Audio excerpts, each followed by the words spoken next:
তৃণমূলকে ভোট দেওয়া মানে চাকরি চুরি করাকে সমর্থন করা। তৃণমূলকে ভোট দেওয়া মানে কয়লা চুরি, পাথর চুরি, বালি চুরিকে সমর্থন করা। তৃণমূলকে ভোট দেওয়া মানে আবাস যোজনার টাকা মেরে খেয়েছে এটাকে সমর্থন করা। আরো মানো, তাই তো? তৃণমূলকে ভোট দেওয়া মানে ওরা এই যে বাবা বলে গেছে পায়খানা খাইছে ওইটাকে সমর্থন করা। তৃণমূলকে ভোট দেওয়া মানে 100 দিনের কাজের টাকা মেরে খেয়েছে ওইটাকে সমর্থন করা।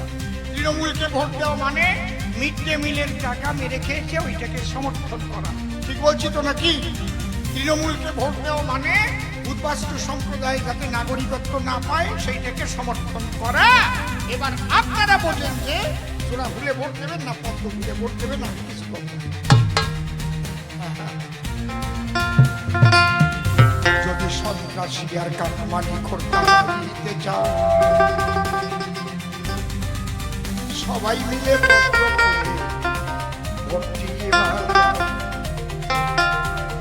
তোমরা সকাল সকাল যাও নিজের ভোট সবাই দাও। তোমরা সকাল সকাল যাও নিজের ভোট সবাই দাও। তোমরা সকাল সকাল যাও নিজের ভোট। যদি সন্ত্রাসী কাঠমানি খোরতা দিতে চাও, যদি চোরের দলকে বাংলা থেকে তাড়াইতে চাও, চোরের দলকে বাংলা থেকে তাড়াইতে চাও, সবাই মিলে পদ্ম ফুলে একসঙ্গে ভোট দাও। তোমরা সকাল সকাল যাও নিজের ভোট দিতে দাও। সকাল সকাল নিজের ভোট দিতে দাও। উন্নয়নের জোয়ার এনে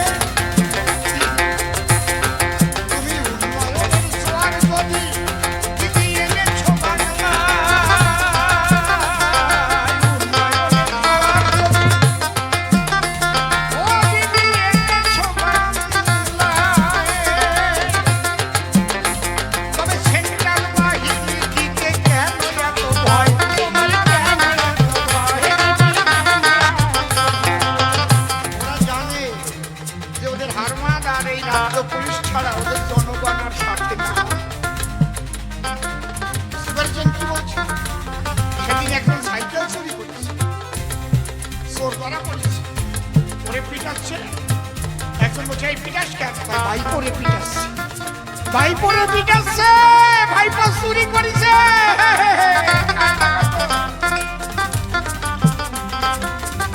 বুঝতে পারছেন? গত বিধানসভা ভোটে আমাদের হরিণঘাটায় একজন ভোট দিতে গেছে, বলে দাদা আপনি ভোট দিয়ে গেলেন, এখন বৌদি তো আগে ভোট দিয়েছে। আরে কপাল, আমার আগে ভোটটা দিয়ে চলে গেল, 4 বছর খালি শুনতেছি ভোট দিয়ে যাচ্ছে, দেখা করতে পারলাম না। তার মানে 4 বছর আগে আমার বউ মরিয়ে গেছে, মরা ভোটটা কোন বউ দেয় তারে আমি একটু খুঁজতেছি। এরপরে এমন একদিন আসতেছে না, কেউ যদি অন্যায় কাজ করে সাথে তৃণমূল, চুরি করলে কবে তৃণমূল, বুঝতে পারছেন? ছিনতাই করলে কবে তৃণমূল, দুর্নীতি করলে বলবে তৃণমূল, ওই যা করবে শালা তৃণমূল। যেমন মির্জাফর কয় না, ওই রকম সবাই বলবে তৃণমূল।